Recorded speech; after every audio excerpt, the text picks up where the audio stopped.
Μια φορά έναν καιρό, τα παλιά χρόνια, το φεγγάρι ζούσε ένα βρακάκι.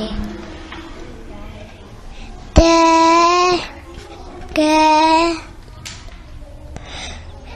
ζούσε το φίδι.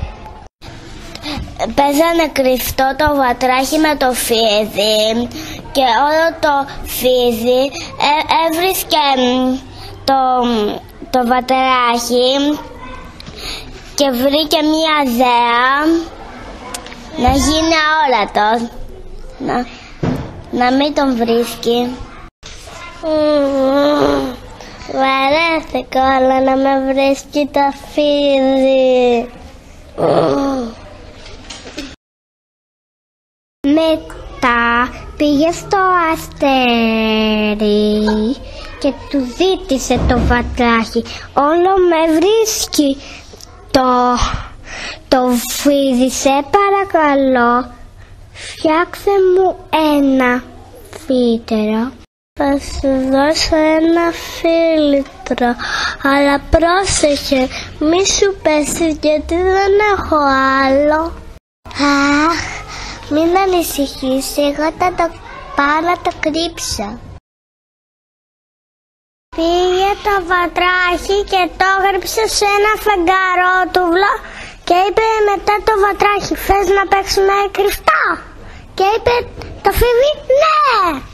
Και το φίδι πήγε να τα φυλάξει και είπε 5, 10, 15, 20, 25, 30, 30, 35, 70, 75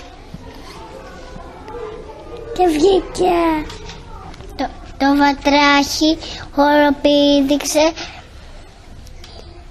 και πήγε να πιει το φίλτρο.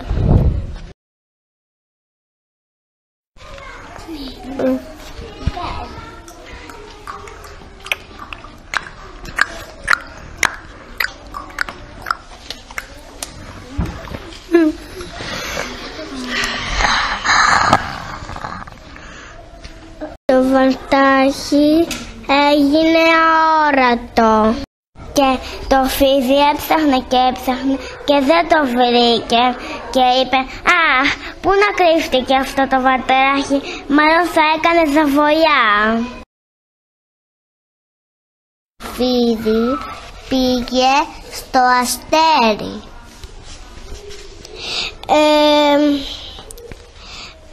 Και λέει το φίδι, τι έκανες στο βατράχι μου? Το έκανα αόρατο. Δεν έχω τίποτα, λεπίζατά σου.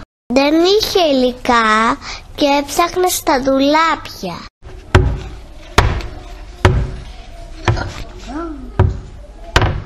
Βάλα όλα τα υλικά μου, ελπίζω να πετύχει.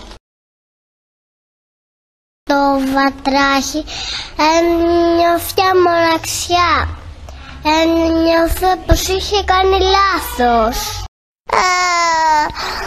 Θα φωνάξω το φίδι, αλλά πώς το παιδί που είμαι αόρατος?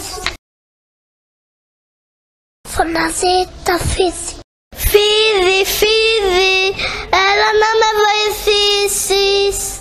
Φίδι δεν έβρισκε το βατράχι, άκουγε μία φωνή, δεν το έβρισκε και ακολούθαγε τη φωνή και το βρήκε. Το φίδι απάντησε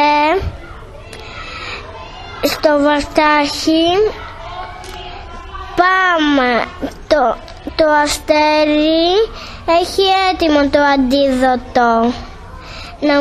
Να μου υποσχεθείς ότι δεν θα κλέψεις πάλι στο παιχνίδι?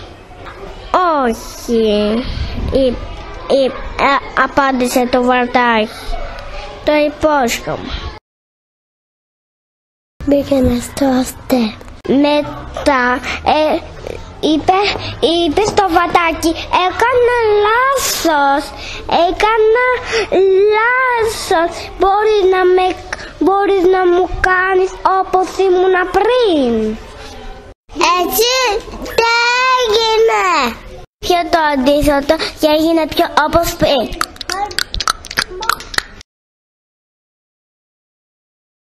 Το φίδι συγχώρεσε το βατράχι και πήγανε να παίξουν δίκαιο κρυφτό. Γιατί